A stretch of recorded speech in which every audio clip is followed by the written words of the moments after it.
तत्त्वतं कवे विचित्रो यस्य विन्यासो विदधाति जगत्पति। महर्षि पाणिनि संस्कृत एवं वैदिक विश्वविद्यालय के यशस्वी कुलपति शिवशंकर मिश्र जी, स्वामी विवेकानंद विश्वविद्यालय के कुलाधिपति श्री अजय तिवारी जी, इस संस्कृत विभाग के अध्यक्ष राजेंद्र यादव जी, संगोष्ठी की संयोजिका किरण आर्य जी और सभी उपस्थित देवियों और सज्जनों, वर्षों बाद आना हुआ सागर में। बीच में 2-3 वर्ष का कदाचित अंतराल हुआ। सागर तो अपना ही घर लगता है और अपने घर में जैसे फिर से आ गए, ऐसा हर बार लगता है आने के बाद। इस बार आकर के और भी प्रसन्नता हुई। हर बार आने पर कुछ न कुछ नया देखने को मिलता है और बहुत प्रसन्नता होती है, और अपने विभाग को देख करके और भी आनंद आता है। मेरे गुरु जी ने, प्रोफेसर रामजी उपाध्याय जी ने जो बीज बोया था, उसमें हमने कुछ अपने पसीने की बूंदें डाली, कुछ उसको सिंचित किया श्रमजल से, अंकुरित हुआ। आज वह पौधा है, पल्लवित हो रहा है, पुष्पित हो रहा है।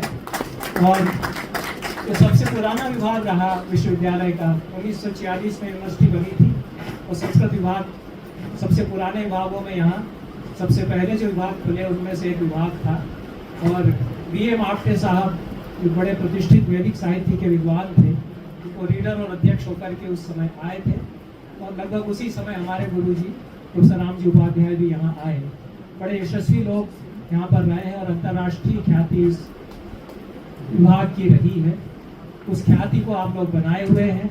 बहुत ही अच्छा काम यहाँ पर हो रहा है। और ये जो सबसे पुराना विभाग था, वह इस समय सबसे युवा विभाग है, ऐसा भी लगता है, क्योंकि युवा लोग इसमें हैं।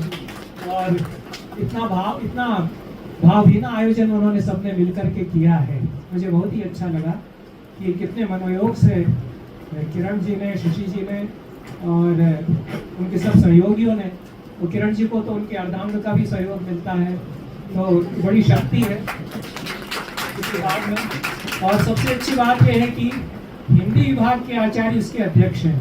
इसमें मैं इसको बड़ा शुभ मानता हूँ, क्योंकि एक समय था जब संस्कृत के आचार्य हिंदी विभागों के अध्यक्ष होते थे। पुराने समय में आप याद करिए, हिंदी विभाग अलग से होते ही नहीं थे, और जो संस्कृत के आचार्य थे उन्हीं को हिंदी विभाग का भी अध्यक्ष बना दिया जाता था। वो भी अच्छा था, क्योंकि संस्कृत के आश्रय में हिंदी फलती फूलती है, दोनों में परस्पर सहकार उस तरह से बना रहे। और संस्कृत के अनेक आचार्यों ने हिंदी को खूब सींचा। वह समय था 100 साल पहले का समय, जब भारतेंदु के मंडल में संस्कृत के अच्छे आचार्य थे, बड़ा संवाद उनके साथ था। केशव प्रसाद मिश्र संस्कृत के बड़े आचार्य, हिंदी के कितने प्रकांड पंडित आचार्य रहे। आचार्य विश्वनाथ प्रसाद मिश्र, उसी परंपरा में राममूर्ति त्रिपाठी जी हुए, उसी परंपरा में आपके विभाग में पंडित बच्चूलाल अवस्थी 20वीं शताब्दी के सबसे बड़े पंडितों में से एक हैं। दुनिया में उनके जैसे पंडित मिलना कठिन है। वो आपके विभाग में लेक्चरर रहे। उसके बाद दुनिया उनको जानती है पंडित बच्चूलाल अवस्थी जी क्या है। वो बड़े बड़े प्रोफेसर उनको गुरु कहते हैं, अपना गुरु जी कहकर कई उज्जैन में उनको सब याद करते हैं। जब वो यहाँ से गए तो सारे उज्जैन के पंडितों ने सिर माथे पर उठाया, उनको कहा कि ये तो गुरु हैं हम सब के। तो क्या काम उन्होंने किया है, दुनिया में किसी ने ऐसा काम नहीं किया। तो पंडित बच्चूलाल अवस्थी करके गए। ये जो सहकार है हिंदी और संस्कृत का, कई तरह से चलता रहा है कि हिंदी के लोगों ने संस्कृत को सींचा, पाला, पोसा और बड़ा किया संस्कृत भाषा को, और संस्कृत ने हिंदी भाषा को पोसा और बड़ा किया। ये गर्व आप मत करिए। संस्कृत के युवाओं से मैं कहता हूँ कि संस्कृति सब देती रही है, संस्कृति सारी भाषाओं को सींचती रही है। इसका उल्टा उतना ही सही है। तो प्रमाणों से आपको बताऊंगा कि कितने शब्द संस्कृत ने तमिल के लिए, कितने मुहावरे, कितनी अभिव्यक्तियां आधुनिक हिंदी से संस्कृत के रचनाकार अब उठा रहे हैं। तो संस्कृत को जिला रही है आधुनिक भाषाएं, संस्कृत उनको जिला रही है। ये सहकार बना रहे। राजन यादव जी को मुझे देख करके इनको बड़ी खुशी हुई। इनके अभिभावकत्व में विभाग यह फलफूल रहा है। और धर्म प्रकाश त्रिपाठी ने बहुत अच्छी तरह से इसको संभाला। मैं देखता था कि कैसे मनोयोग से वो आयोजन करते हैं, तो कितना समय देते हैं संस्कृत विभाग को। कि जो पत्रिकाएं आप देख रहे हैं, हमारे गुरु जी ने 1964 में सागरिका आरंभ की, हम भी उसको चलाते रहे, निकालते रहे। ये अंतर्राष्ट्रीय स्तर की पत्रिका रही है, दुनिया में सागरिका जानी जाती रही है, और उस पत्रिका के कारण सागर विश्वविद्यालय का नाम भारत के बाहर के विश्वविद्यालयों में, विदेशों में जाना जाता रहा। ये ऐसी पत्रिका है, उसको आप